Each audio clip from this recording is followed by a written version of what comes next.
Joseph, from the pit to the palace. Have you ever wondered why some dreams seem to lead us into darkness before they bring us to light? Why destiny often begins not with triumph, but with betrayal, loss, and pain?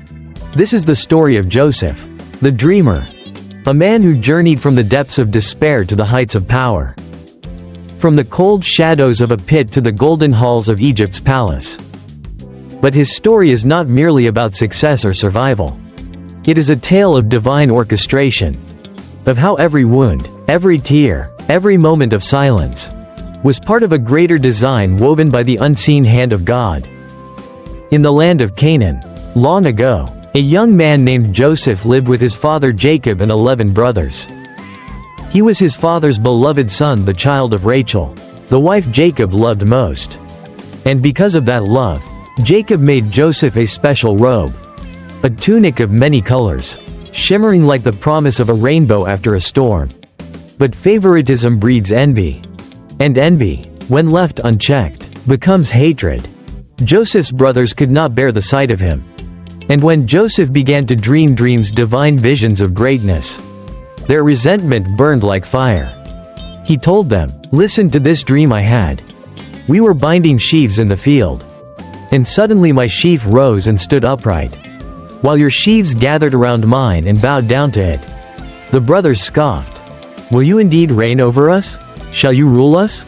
And then came another dream. The sun, moon, and 11 stars bowed before him. Even Jacob rebuked him. But deep inside, he kept the words in his heart. For dreams given by God never die, even when the world tries to bury them. One day, Jacob sent Joseph to check on his brothers who were pasturing the flocks near Dothan. As Joseph approached, the brothers saw him from afar.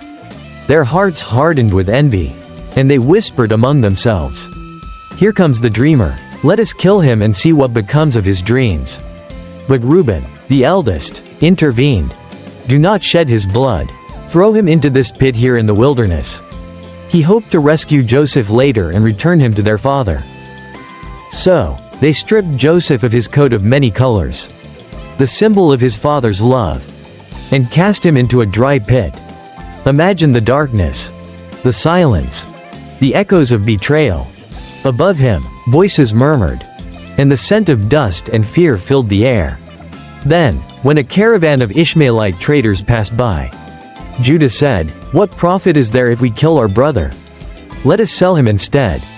And so they sold Joseph their own flesh and blood, for 20 pieces of silver. The dreamer became a slave. Joseph was taken to Egypt, a land of towering monuments and mighty gods, a realm where the will of Pharaoh was law. He was sold to Potiphar, an officer of Pharaoh and captain of the guard. And though Joseph's freedom was stolen, his faith remained unbroken. For even in chains, he remembered, the Lord was with him. Everything Joseph touched prospered. Potiphar saw that God's hand rested upon him, and made him overseer of his household. But where light shines, shadows always follow. Potiphar's wife looked upon Joseph with desire. Day after day, she tried to seduce him. But Joseph, loyal to both his master and his God, refused. "How can I do this great wickedness and sin against God?" he said. Her desire turned to fury. One day, she caught him by his garment, and when he fled, she cried out, accusing him of assault. Potiphar, filled with rage, cast Joseph into prison, the pit within the palace. Once again, Joseph was betrayed. Once again, he found himself in darkness. But even in the dungeon, the Lord was with him. The keeper of the prison noticed something divine in Joseph, and placed all the prisoners under his care. Joseph, though bound, walked as a free man in spirit. In time, 2 of Pharaoh's officials, the cupbearer and the baker, were thrown into the same prison.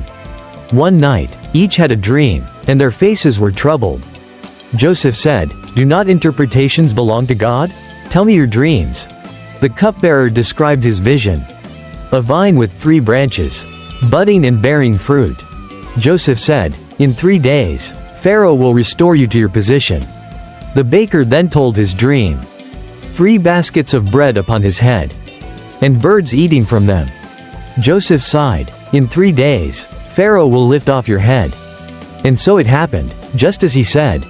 Joseph asked the cupbearer, "When you are restored, remember me."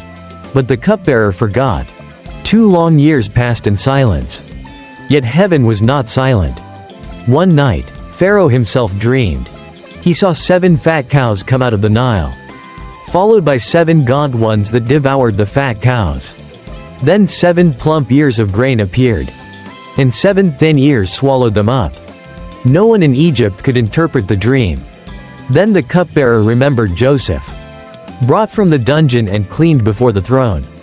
Joseph stood before Pharaoh calm, humble, radiant. Pharaoh said, "I have heard you can interpret dreams." Joseph replied, "It is not in me. God will give Pharaoh the answer he seeks." Joseph listened and spoke. The 2 dreams are one.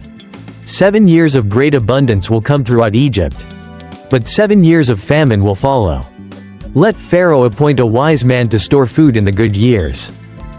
Pharaoh looked at him and said, "Can we find anyone like this man, in whom is the Spirit of God?" And so, Joseph the slave, the prisoner, the dreamer, became second in command over all Egypt. Pharaoh placed his own ring on Joseph's hand, and dressed him in robes of fine linen. The pit had become the palace. When famine came, it struck the whole world. Even the land of Canaan, where Joseph's brothers lived, hungry and desperate, they came to Egypt seeking grain. They bowed before the governor of Egypt, not knowing it was their brother whom they had betrayed. Joseph recognized them immediately, but he did not reveal himself. Instead, he tested their hearts, to see if they had changed, to see if they still carried envy and cruelty. Tears filled his eyes as he heard them speak with regret. "We are guilty concerning our brother. We saw the distress of his soul when he begged us, but we did not listen." At last, Joseph could hold back no longer. He ordered everyone to leave the room and cried out, "I am Joseph. Is my father still alive?" His brothers trembled in fear. But Joseph said, "Do not be afraid. You meant evil against me, but God meant it for good, to save many lives."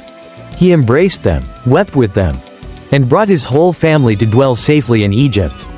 Years later, when Joseph looked back upon his life, he saw not a trail of misfortune, but a tapestry of grace. Every pit, every prison, every tear, was a thread in the divine pattern. For what man destroys, God redeems. What man betrays, God transforms. And what man forgets, God remembers. Joseph's dreams had come true, not for his glory, but for the glory of the one who never abandoned him. So when you find yourself in a pit, when the world has turned its back on you, when your dreams seem lost in the dust, remember Joseph. The pit is not the end. It is the beginning of transformation. The palace awaits those who remain faithful in the darkness. For the same God who was with Joseph is still weaving your story into his perfect design.